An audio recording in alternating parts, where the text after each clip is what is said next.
بسم اللہ الرحمن الرحیم۔ السلام علیکم ناظرین، آج میں آپ کو بتانے والا ہوں اس انسان کے بارے میں جس کے خزانوں کی چابیاں اونٹ اٹھاتے تھے۔ جی آپ صحیح سمجھے، میں قارون کی ہی بات کر رہا ہوں۔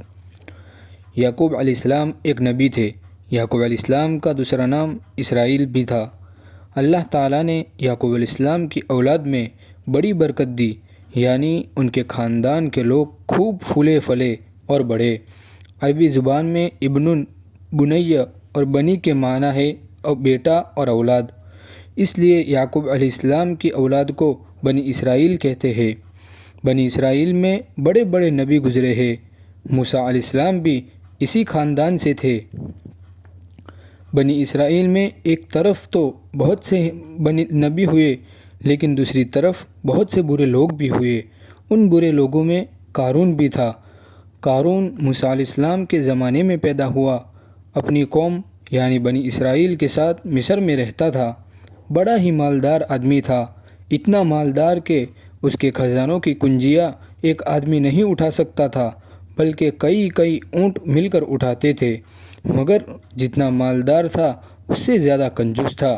وہ اپنی دولت میں سے نہ اللہ کا حق دیتا تھا، نہ اللہ کے بندوں کا، نہ زکوٰۃ دیتا، نہ ہی خیرات کرتا۔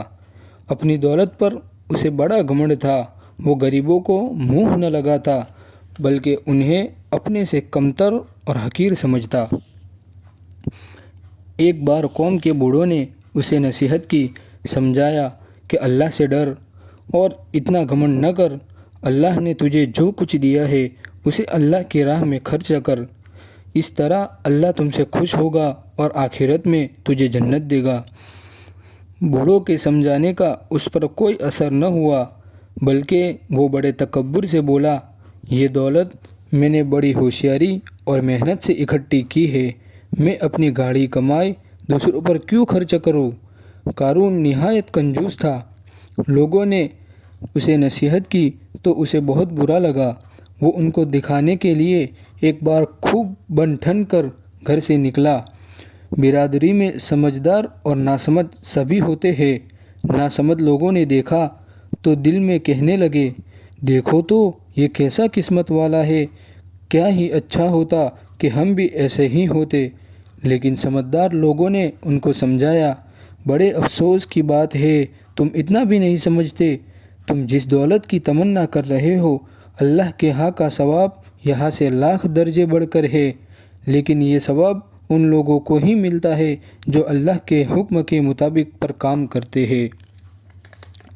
قارون کو اس کے غرور کی سزا اس دنیا میں اس طرح ملی کہ جس جگہ اس کا محل تھا، ایک رات وہاں کی زمین پھٹی اور قارون اپنے محل سمیت اس میں دھس گیا۔ صبح کو لوگوں نے دیکھا تو نہ قارون تھا، نہ اس کا محل اور نہ ہی اس کی دولت۔ سب لوگ یہ دیکھ کر اللہ سے ڈرے اور اللہ کے ڈر سے کانپنے لگے۔ یہ ہوا قارون کے گھمنڈ کا انجام۔ اس لیے ہمیشہ ہمیں اللہ کے عطا پر رضامند رہنا چاہیے اور اللہ کے احکام کے پابند رہنا چاہیے۔ شکریہ آپ حضرات کا ویڈیو کو آخر تک دیکھنے کے لیے، اور مزید ایسے ویڈیوز دیکھنے کے لیے چینل کو سبسکرائب کر لیں۔